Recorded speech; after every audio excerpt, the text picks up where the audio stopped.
E Vila Nova, olha as oportunidades escapando aí, viu?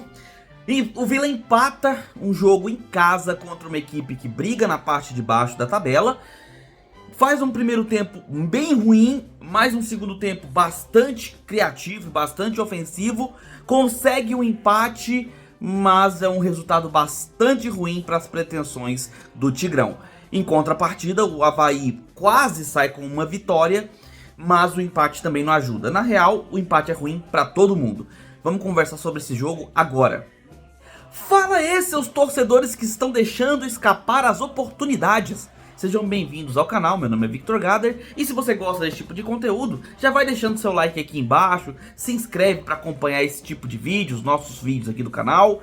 Marca o sininho para sempre que sair um vídeo novo você receber notificação aí no seu dispositivo, beleza? Então sem mais delongas, vamos falar desse empate que na boa não ajuda ninguém. Olha, tem muita coisa para ser conversada sobre a partida de hoje. E assim, eu acho que os dois lados precisam entender os seus momentos para saber como reagir a esse empate. Eu vou inclusive fazer uma coisinha um pouco diferente, porque assim, você torcedor que está acompanhando aqui o vídeo, você sabe, ou pelo menos fique sabendo, né, agora, que esse canal acompanha prioritariamente os times goianos. Então eu vou falar, obviamente, de uma forma mais abrangente sobre o Vila Nova, né, como foi o jogo do Vila Nova e tal. Mas eu queria falar um pouquinho com você, torcedor do Avaí, antes de fazer a análise do lado do Vila Nova. Por que eu tô fazendo isso? Porque o torcedor do Vila precisa também entender o momento do seu adversário para saber interpretar e levar esse empate da maneira correta. Não se frustrar, mas também não ficar muito confiante, porque tem dois lados aí a ser analisados, tá? O Avaí, ele vem de 7 jogos, contando com esse, sob o comando do Eduardo Barroca. Eduardo Barroca, que é um técnico que tem como característica do seu time um alto controle de bola e principalmente a utilização das pontas, tá? É um técnico que gosta de utilizar as diagonais para poder penetrar na área adversária. E já trabalhou anteriormente no Atlético Goianiense, time do, inclusive vocês sabem, o time que eu torço, né? Já trabalhou no Atlético Goianiense com o Natanael. Natanael, que é um lateral que faz às vezes de ponta. E nessas 7 partidas, o Eduardo Barroca tem 55% de aproveitamento, maior do que toda a campanha do Avaí em toda a Série B, que chega mais ou menos em torno de 33%, né, de aproveitamento. Isso quer dizer o quê? Que desde que o Eduardo Barroca assumiu, o Avaí vem numa crescente. E isso ficou bem claro na vitória em cima do Criciúma. Criciúma, equipe inclusive que está no momento tirando o Vila Nova do G4. E é adversário direto, assim, é rival, né, direto do Avaí. Outro time de Santa Catarina que faz um clássico, né? E teve um clássico importantíssimo ali e o Avaí conseguiu vencer. Então, com essa vitória e mais esse trabalho que vem sendo feito pelo Eduardo Barroca, o Avaí vem para o jogo contra o Vila Nova com muita confiança, né? Confiança no seu estilo atual de jogo e absorvendo a forma como o Eduardo Barroca organiza seu time. O Avaí, assim como os times do Eduardo Barroca, concentra suas ações na posse de bola efetiva, tá? Qual que é essa posse de bola? É pegar a bola e conseguir ir ao ataque, não ficar rifando bola, chutão vindo da defesa. Não, o defensor pega a bola e trabalha essa bola até chegar no atacante, com utilização de meias e principalmente dos pontas, né? Inversões de jogada, que é uma coisa que o Eduardo Barroca trabalha bastante, buscando o ponta bem posicionado e desmarcado. E hoje ficou muito claro esse estilo com o trabalho que foi feito em cima das falhas defensivas do Vila, tá? Por quê? Porque o Avaí trabalhou prioritariamente com o Natanael pelo lado esquerdo. Foi o jogador mais acionado no jogo, assim como o Denilson, que fazia às vezes ali pelo lado direito de ponta, apesar de fato ser um ponta e ficar bastante centralizado em alguns momentos, mas o Denilson também trabalhou nessas pontas, e era essa jogada do Avaí. O Avaí ficava controlando o jogo com a bola nos pés e saía tocando com qualidade para chegar até os seus pontas, o Natanael e o Denilson, né? Isso aconteceu durante todo o primeiro tempo. E eu tô falando isso pra você, torcedor do Avaí, e também você, torcedor do Vila Nova, pra entender as falhas do que aconteceu na sua defesa e os pontos positivos que aconteceu no seu ataque, torcedor do Avaí. tá? Isso no primeiro tempo. O Vila Nova veio com um time bem esquisito, na minha opinião, tá? Na defesa, o que a gente já esperava, né? O básico do Vila Nova: Denis no gol, Doma e Donato na zaga, o Léo Duarte e o Gelado nas laterais. Aí no meio, ele veio com o Igor Henrique, que geralmente entra bem no segundo tempo, mas não vem fazendo boas partidas quando é titular.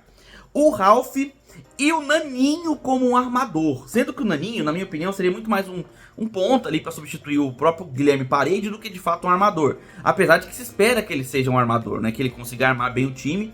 Mas não é a característica que eu vejo nele nos jogos do Vila Nova, tá? Ele é mais um ponta que auxilia ali na tabela e no trabalho ofensivo. Não é um armador, na minha opinião. Por mais que ele tenha essa característica, tá? Mas não é.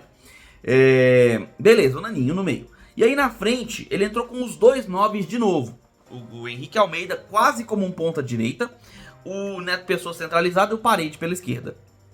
E essa formação se mostrou bastante ineficiente contra uma equipe que joga com a posse de bola, que é o caso do Avaí. O primeiro tempo foi basicamente dominado pelo Avaí, tá? Nos primeiros 10 minutos, então, a coisa foi bem gritante. O Vila Nova não conseguia manter a posse de bola, devolvia com facilidade a bola ao Avaí, que sempre encontrava um jogador livre de marcação na defesa do Vila Nova. Seja pela ponta direita, seja pela ponta esquerda. Seja o lateral direito ou lateral esquerdo, seja o ponta direita, Denilson, ou ponta esquerda, o Natanael. E o Avaí teve facilidade em trabalhar a bola e várias oportunidades de gol.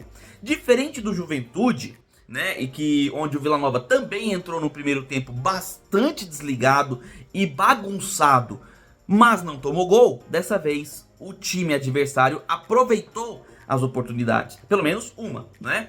Que foi uma coisa que inclusive era uma das armas do Vila Nova nos primeiros 10, 11 jogos no primeiro turno, que é o que? A pressão ofensiva na marcação, né? A marcação alta ofensiva, obrigando o time adversário a errar a saída de bola.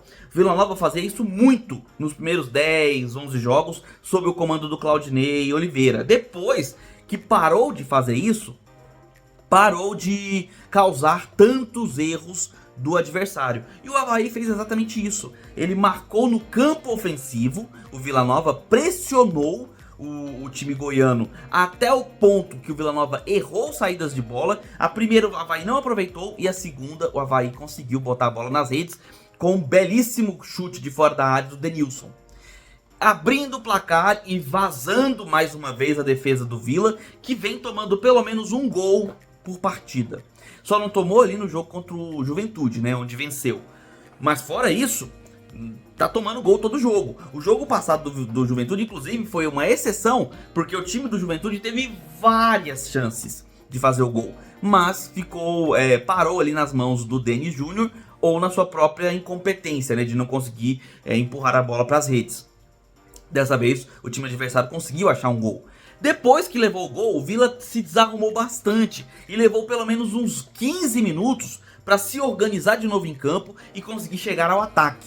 Nesse meio tempo, o Avaí ainda teve várias chances de fazer o segundo gol e não conseguiu.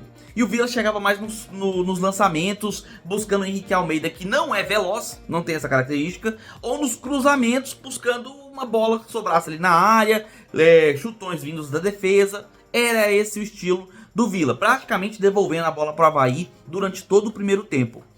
Veio o segundo tempo e enquanto o Natanael estava em campo e principalmente enquanto o Vila Nova ainda jogava com dois centroavantes na frente, o Avaí continuava tendo as melhores ações. O Avaí saía em velocidade, mesmo com o Vila Nova pressionando no campo de ataque.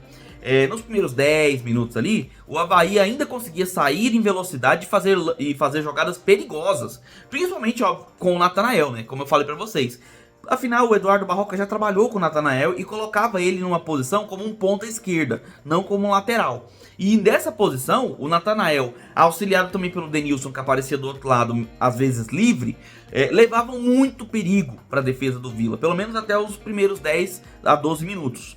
Que foi quando o Marquinhos Santos fez a sua primeira e fundamental substituição nesse jogo, que foi a entrada do Juan Christian.